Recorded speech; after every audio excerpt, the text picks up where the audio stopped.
니느웨에 대한 경고 곧 엘고스 사람 나훔의 묵시의 글이라. 여호와는 질투하시며 보복하시는 하나님이시니라. 여호와는 보복하시며 진노하시되 자기를 거스르는 자에게 여호와는 보복하시며 자기를 대적하는 자에게 진노를 품으시며 여호와는 노하기를 더디하시며 권능이 크시며 벌 받을 자를 결코 내버려 두지 아니하시느니라. 여호와의 길은 회오리 바람과 광풍에 있고 구름은 그의 발에 티끌이로다. 그는 바다를 꾸짖어 그것을 말리시며 모든 강을 말리시나니 바산과 갈멜이 쇠하며 레바논의 꽃이 시드는도다. 그로 말미암아 산들이 진동하며 작은 산들이 녹고 그 앞에서는 땅 곧 세계와 그 가운데에 있는 모든 것들이 솟아오르는도다. 누가 능히 그의 분노 앞에 서며 누가 능히 그의 진노를 감당하랴. 그의 진노가 불처럼 쏟아지니 그로 말미암아 바위들이 깨지는도다. 여호와는 선하시며 환난 날에 산성이시라. 그는 자기에게 피하는 자들을 아시느니라. 그가 범람하는 물로 그곳을 진멸하시고 자기 대적들을 흑암으로 쫓아내시리라. 오늘부터 구약성경 나훔을 보게 됩니다. 나훔은 총 3장으로 되어 있는데요. 그 나훔의 주제는 니느웨에 대한 심판의 내용입니다. 니느웨가 어떤 곳이냐면 성경에 나오는 아수르라고 하는 제국의 수도입니다. 선지자 요나가 심판을 예언했던 그곳이죠. 그 당시에는 그 아수르에 있는 니느웨 사람들이 회개하고 돌이키면서 하나님의 심판을 피할 수 있었습니다. 근데 요나 선지자가 다녀간 이후 수백 년이 지나면서 또다시 그들은 죄를 짓게 되고 그 죄가 가득해져서 결국은 하나님의 심판을 맞이하게 된 거죠. 이 아수르 니느웨 이야기를 보면 한 번의 회개보다 더 중요한 것은 그 회개의 마음을 늘 유지하는 것, 이것이라고 생각을 합니다. 그러니까 매일 말씀으로 자기 죄를 보지 않으면 회개의 마음을 유지하는 것은 불가능하죠. 늘 언제까지 과거에 크게 한번 받았던 은혜, 결혼 전에 청년 때에 받았던 그런 은혜, 그걸로 울거먹을 수 있을까요? 매일 말씀의 인도를 받으며 겸손하게 살아가는 것이 우리의 삶의 모습이 되어야 되죠. 그렇기 때문에 이렇게 묵상 영상을 찍어서 또 올라오는 것들, 그것들을 통해서 저와 여러분이 매일매일 말씀의 인도를 받고 또 연약한 자기의 모습을 보고 자기 죄를 보며 회개하는 겸손함을 가질 수 있기를 바랍니다. 2절에 보면 여호와는 질투하시며 보복하시는 하나님이라고 하십니다. 그 뒤에도 진노하시는 하나님, 이런 표현들이 있죠. 근데 질투, 보복, 진노 이런 단어는 하나님의 속성과 잘 어울리지 않는 것 같은 느낌이 듭니다. 하나님 그러면 사랑, 긍휼, 평안, 축복 이런 단어가 떠올라요.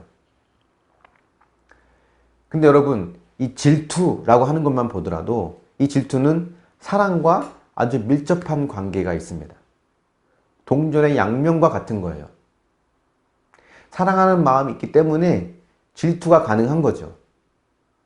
그러니까 내가 사랑하는 사람이 나를 좋아하지 않고 다른 사람을 좋아한다면 그 질투의 마음이 생기죠. 그래서 성경에 나오는 하나님이 질투하신다, 보복하신다라는 말은 우리를 향한 하나님의 뜨거운 사랑을 보여주고 있는 단어입니다. 질투하시고 보복하시는 이 하나님, 오늘 이 나훔서에서 하나님은 니느웨를 심판하신다고 할 때 하나님은 단순히 그들이 하나님을 믿지 않았기 때문에 혹은 이스라엘을 그동안 많이 괴롭혔기 때문에 심판하시는 것이 아닙니다. 3절에 보면 여호와는 노하기를 더디하신다고 하잖아요. 요나 이야기에서 알 수 있는 것처럼 하나님은 회개의 가능성이 조금만 있어도 심판을 미루시는 분이에요. 그리고 기다리십니다. 그런데 하나님은 기다리시되 영원히 기다리시는 분이 아니에요. 더 이상 돌이킬 마음이 없다고 보여질 때,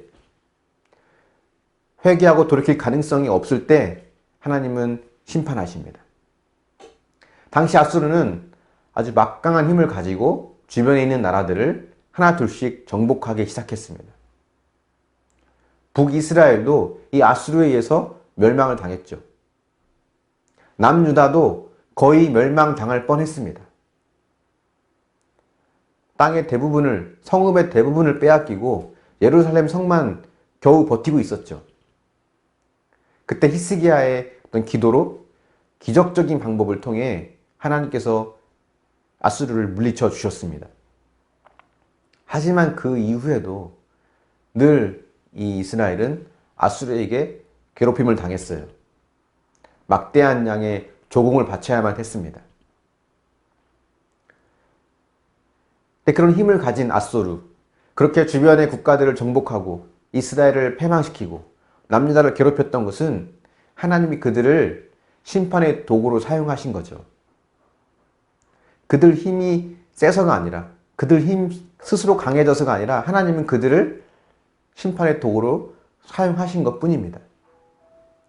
근데 그들은 그것이 자기 힘으로 된 것처럼, 스스로가 하나님인 것처럼 행세를 했고 그런 교만한 마음을 가졌습니다. 결국 그 교만 끝에 아수르는 이 나홈의 예언대로 훗날 바벨론에 의해서 완전히 멸망을 당하고 이 지구상에서 사라집니다. 그러니까 이 심판의 메시지는요, 교만한 자들에게는 무섭고 두려운 메시지가 되죠. 하지만 어느 누구도 의지할 수 없는, 오직 하나님에게만 소망을 둘 수밖에 없는 연약한 이스라엘에게는 그 심판의 메시지가 위로의 말씀이 돼요. 그래서 복음은 누군가에게는 두렵고 무서운 이야기가 되지만 또 누군가에게는 위로와 소망의 이야기가 됩니다. 다른 것이 아닌 하나님밖에 소망을 둘 수밖에 없는 그런 연약한 자들, 그런 자들에게는 하나님의 심판이 소망이 됩니다. 하지만 하나님이 아닌 다른 것에 마음을 두는 자들, 하나님이 아닌 다른 것에 소망을 두는 자들에게는 하나님이 심판하시는 복음의 메시지는 그들에게 두려움이 돼요. 여러분에게 복음은, 여러분에게 주님의 말씀은 두려움이 됩니까? 하나님의 위로가 됩니까? 7절에 보면 여호와는 선하시고 환난 날에 산성이시다라고 하죠. 보이는 것을 의지하는 자들이 있잖아요.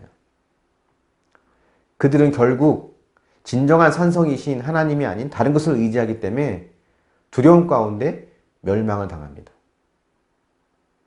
하지만 하나님을 소망으로 두는 사람들, 보이지 않지만 영원한 우리의 산성이시며 또 우리의 도움이 되신 그 하나님을 의지하는 자에게는 하나님이 그 위로 가운데 평안을 주십니다. 여러분은 하나님의 위로를 경험하고 있습니까? 하나님께만 소망을 두는 자는 하나님의 위로를 받습니다. 다른 것을 의지하는 자들, 눈에 보이는 다른 것에 마음을 빼앗기는 자들, 그런 자들에게는 하나님의 위로가 오지 않습니다. 여러분의 마음을 기쁘게 만들거나 혹은 여러분의 마음을 낙심하게 만드는 그 무언가는 어떤 것이 있습니까? 뭔가 내 뜻대로 되어지고 내가 원하는 대로 되어지면 하나님께 사랑받는 것처럼, 내가 높아지는 것처럼 기분이 좋았다가 조금만 내 뜻대로 되지 않으면 한없이 좌절하고 낮아지는 이 모습, 만약 그렇다면 우리는 하나님이 아닌 다른 것에 마음을 빼앗기는 것입니다. 목회자인 저도 그런 함정이 많이 빠집니다. 조금 교회가 잘 되는 것 같으면 내가 높아지는 것 같고 잘하고 있는 것 같고 가치가 있는 것 같은데 조금 내 뜻대로 되어지지 않으면 한없이 나는 초라해지고 한심해 보입니다. 근데 하나님이 우리를 보실 때는 그런 것으로 보시지 않으시죠. 하나님을 믿는다고 하면서 정작 내가 마음을 두고 위로를 얻으려고 하는 것은 하나님이 아닌 다른 눈에 보이는 것들일 때가 참 많이 있는 것 같습니다. 저 여러분은 그런 눈에 보이는 것이 아닌 하나님께만 마음을 두고 소망을 두며 하나님이 주시는 위로를 경험하고 살아갈 수 있기를 소망합니다. 한 묵상해 보십시오. 하나님보다 내가 더 의지하는 것이 무엇이 있습니까? 여러분의 마음을 기쁘게 만들거나 혹은 반대로 낙심하게 만드는 그것이 어떤 겁니까? 하나님을 질투하게 하는 내 모습, 즉 다시 말하면 다른 것에 마음을 두면서 하나님께 위로받으려고 하는 이런 이중적인 내 모습, 어떤 모습이 여러분에게 있습니까? 한번 이 말씀을 묵상하면서 오늘 하루도 하나님께만 소망을 두며 살아가는 저와 여러분이 될 수 있기를 예수님의 이름으로 축원합니다. 기도하겠습니다. 사랑의 하나님, 우리는 연약하여서 눈에 보이는 것에 마음을 빼앗길 때가 참 많이 있습니다. 하나님이 아닌 다른 것에 마음을 빼앗기며 또 겉으로는 하나님을 믿는다고 할 때가 얼마나 많이 있습니까? 주님, 우리의 이런 이중적인 모습을 하나님 용서하여 주시고 불쌍히 여겨 주시옵소서. 또 니느웨 백성들처럼 한 번의 회개로 끝나는 것이 아니라 매일매일 말씀을 묵상하며 나의 죄를 보고 겸손하게 회개하며 살아가는 그런 꾸준한 신실한 신앙의 모습이 우리 가운데 있기를 원합니다. 한 번 받았던 은혜, 한 번 경험했던 체험을 하나님 계속 가지고 가는 것이 아니라 매일매일 말씀 속에서 주시는 회복을 경험하고 그 힘으로 살아갈 수 있도록 도우시고 인도하여 주시옵소서. 니느웨 백성들에게 내리는 이 심판의 메시지, 곧 그 모습이 나의 모습임을 보며 이 나움 말씀을 통해서 우리의 모습을 객관적으로 보며 회개하는 믿음이 있길 원합니다. 함께하여 주시고 더 주님과 가까이 갈 수 있는 거룩한 주의 백성들이 되게 하여 주시옵소서. 감사드리며 예수님의 이름으로 기도합니다. 아멘.